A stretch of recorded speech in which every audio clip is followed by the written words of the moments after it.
இயேசுவை நேசிப்பவர்கள் பைபிளை வாசிப்பார்கள். இந்த சேனலை பின்பற்றினால் ஓராண்டில் வேதாகமத்தை வாசித்து முடித்து விடலாம். ஃபாலோ பண்ணுங்க, சப்ஸ்கிரைப் பண்ணுங்க.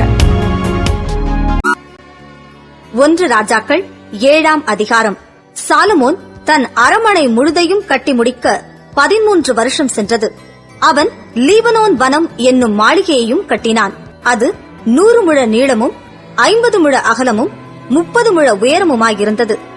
அதை கேதுரு மர உத்திரங்கள் பாவப்பட்ட கேதுரு மர தூண்களின் 4 வரிசைகளின் மேல் கட்டினான். ஒவ்வொரு வரிசைக்கு 15 தூண்களாக 45 தூண்களின் மேல் வைக்கப்பட்ட உத்திரங்களின் மேல் கேதுருக்களால் மச்சு பாவியிருந்தது. 3 வரிசை ஜன்னல்கள் இருந்தது. 3 வரிசையிலும் ஜன்னல்கள் ஒன்றுக்கொன்று எதிராயிருந்தது. ஜன்னல்களின் வாசல்களும் சட்டங்களும் எல்லாம் சதுரமாயிருந்தது. 3 வரிசையிலும் ஜன்னல்கள் ஒன்றுக்கொன்று எதிராயிருந்தது. 50 முழ நீளமும் 30 முழ அகலமுமான மண்டபத்தையும் தூண்கள் நிறுத்தி கட்டினான். அந்த மண்டபமும் அதன் தூண்களும் உத்திரங்களும் மாளிகையின் தூண்களுக்கும் உத்திரங்களுக்கும் எதிராயிருந்தது.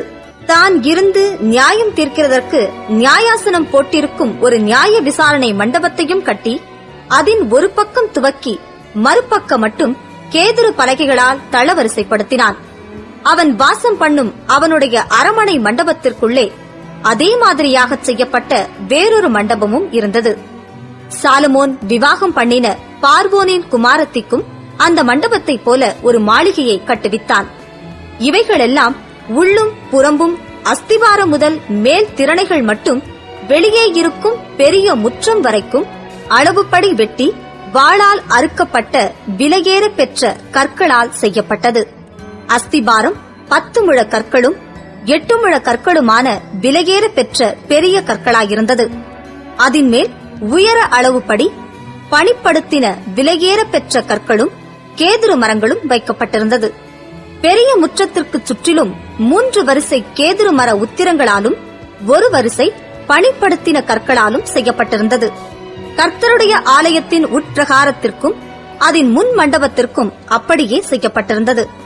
ராஜாவாகிய சாலமோன் ஈராம் என்னும் ஒருவனை தீருவிலிருந்து அழைப்பித்தான். இவன் நப்தலி கோத்திரத்தாளாகிய ஒரு கைம்பெண்ணின் மகன். இவன் தகப்பன் தீரு நகரத்தானான கண்ணான்.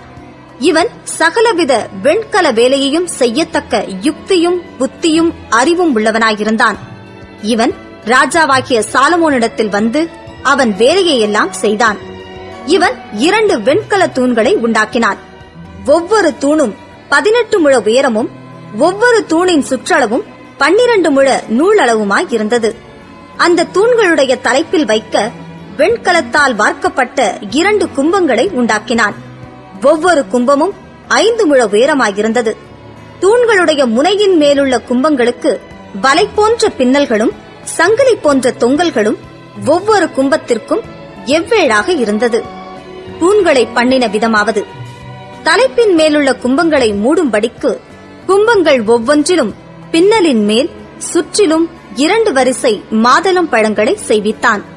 மண்டபத்தின் முன்னிருக்கும் அந்த தூண்களுடைய தலைப்பின் மேலுள்ள கும்பங்கள் லீலி புஷ்பங்களின் வேலையும் 4 முழ உயரமுமாய் இருந்தது.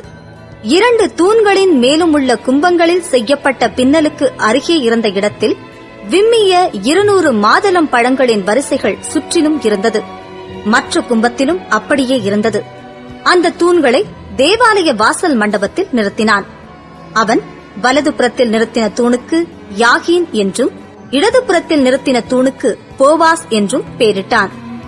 தூண்களுடைய சிகரத்தில் லீலி புஷ்ப வேலை செய்யப்பட்டிருந்தது. இவ்விதமாய் தூண்களின் வேலை முடிந்தது. வெண்கல கடல் என்னும் தொட்டியையும் வார்ப்பித்தான். சுற்றிலும் சக்கராகாரமான அதனுடைய ஒரு விளிம்பு தொடங்கி மறு விளிம்பு மட்டும் அகலம் 10 முழமும் உயரம் 5 முழமும் சுற்றளவு 30 முழ நூல் அளவுமாயிருந்தது.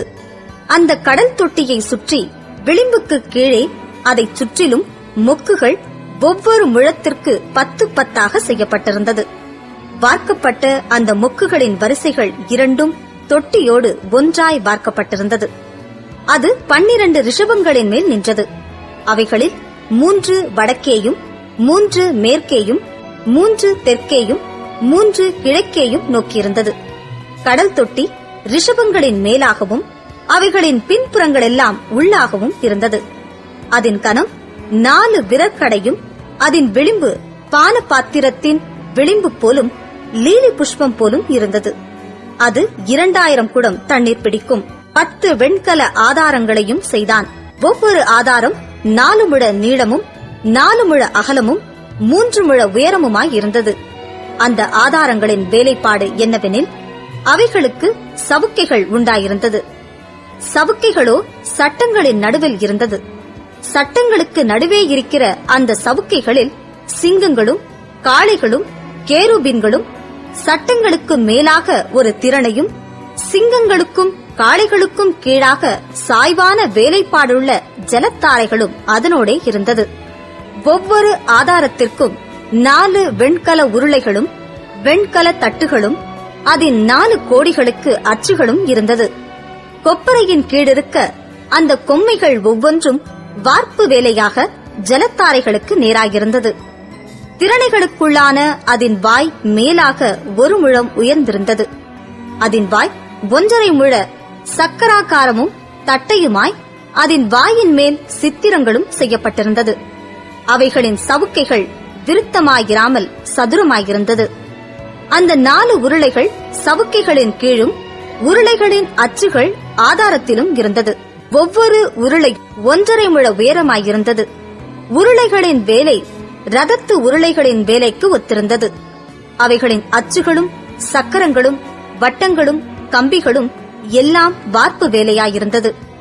ஒவ்வொரு ஆதாரத்தினுடைய 4 கொடிகளிலும் ஆதாரத்திலிருந்து புறப்படுகிற 4 கொம்மைகள் இருந்தது. ஒவ்வொரு ஆதாரத்தின் தலைப்பிலும் 1/2 முழ உயரமான சக்கராகாரமும், ஒவ்வொரு ஆதாரத்தினுடைய தலைப்பின் மேலும் அதிலிருந்து புறப்படுகிற அதன் கைப்பிடிகளும் சவுக்கைகளும் இருந்தது. அவைகளில் இருக்கிற கைப்பிடிகளுக்கும் சவுக்கைகளுக்கும் இருக்கிற சந்துகளிலே கேருபீன்கள், சிங்கங்கள், பேரிந்துகளுடைய சித்திரங்களை தீர்த்திருந்தான். சுற்றிலும் ஒவ்வொன்றிலும் ஜலத்தாரைகளிலும் இருக்கும் இடங்களுக்கு தக்கதாய் செய்தான். இந்த பிரகாரமாக அந்த 10 ஆதாரங்களையும் செய்தான். அவைகளெல்லாம் ஒரே வார்ப்பும் ஒரே அளவும் ஒரேவித கொத்து வேலையுமாயிருந்தது. 10 வெண்கல கொப்பரைகளையும் உண்டாக்கினான். ஒவ்வொரு கொப்பரை 40 குடம் பிடிக்கும். 4 முழ அகலமான ஒவ்வொரு கொப்பரையும் அந்த 10 ஆதாரங்களில் ஒவ்வொன்றின் மேலும் வைக்கப்பட்டது. 5 ஆதாரங்களை ஆலயத்தின் வலதுபுறத்திலும் 5 ஆதாரங்களை ஆலயத்தின் இடதுபுறத்திலும் வைத்தான். கடல் தொட்டியை கிழக்கில் ஆலயத்தின் வலதுபுறத்திலே தெற்குக்கு நேராக வைத்தான். பின்பு ஈராம் கொப்பரைகளையும் சாம்பல் எடுக்கிற கரண்டிகளையும் கலங்களையும் செய்தான். இவ்விதமாய் ஈராம் கர்த்தருடைய ஆலயத்துக்காக ராஜாவாகிய சாலமோனுக்கு செய்ய வேண்டிய எல்லா வேலையையும் செய்து முடித்தான். அவைகள் என்னவெனில், 2 தூண்களும் 2 தூண்களுடைய முனையின் மேல் இருக்கிற 2 உருண்டை கும்பங்களும், தூண்களுடைய முனையின் மேல் இருக்கிற 2 உருண்டை கும்பங்களை மூடும் 2 வலைப்பின்னல்களும், தூண்களின் மேலுள்ள 2 உருண்டை கும்பங்களை மூடும்படி ஒவ்வொரு வலைப்பின்னலுக்கும் பண்ணின 2 வரிசை மாதளம் பழங்களும், ஆக 2 வலைப்பின்னலுக்கும் 400 மாதளம் பழங்களும், 10 ஆதாரங்களும், ஆதாரங்களின் மேல் வைத்த 10 கொப்பரைகளும், ஒரு கடல் தொட்டியும், கடல் தொட்டியின் கீழிருக்கிற 12 ரிஷபங்களும், செப்புச் சட்டிகளும், சாம்பல் கரண்டிகளும், கலங்களும் செய்தான். கர்த்தரின் ஆலயத்துக்காக ராஜாவாகிய சாலமோனுக்கு ஈராம் செய்த இந்த எல்லா பணிமுட்டுகளும் சுத்தமான வெண்கலமாயிருந்தது. யோர்தானுக்கு அடுத்த சமனான பூமியிலே சுக்கோத்துக்கும் சர்தானுக்கும் நடுவே களிமண் தரையிலே ராஜா இவைகளை வார்ப்பித்தான். இந்த சகல பணிமுட்டுகளின் வெண்கலம் மிகவும் ஏராளமுமாயிருந்தபடியால் சாலமோன் அவைகளை நிறுக்கவில்லை. அதனுடைய நிறை இவ்வளவென்று ஆராய்ந்து பார்க்கவும் இல்லை. பின்னும் கர்த்தருடைய ஆலயத்துக்கு தேவையான பணிமுட்டுகளை எல்லாம் சாலமோன் உண்டாக்கினான்.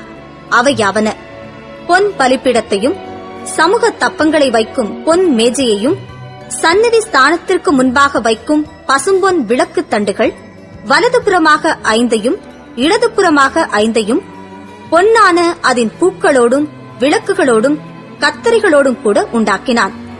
பசும்பொன் கிண்ணங்களையும் வெட்டுக்கத்திகளையும் கலங்களையும் கலயங்களையும் தூப கலசங்களையும் மகா பரிசுத்தமான உள் ஆலயத்தினுடைய கதவுகளின் பொன்னான முளைகளையும் தேவாலயமாகிய மாளிகை கதவுகளின் பொன்னான முளைகளையும் செய்தான். இவ்விதமாய் ராஜாவாகிய சாலமோன் கர்த்தருடைய ஆலயத்துக்காக செய்த வேலைகளெல்லாம் முடிந்தது. அப்பொழுது சாலமோன் தன் தகப்பனாகிய தாவீது பரிசுத்தம் பண்ணும்படி நேர்ந்து கொண்ட வெள்ளியையும் பொன்னையும் பனிமுட்டுகளையும் கொண்டு வந்து கர்த்தருடைய ஆலயத்தின் பொக்கிஷங்களில் வைத்தான்.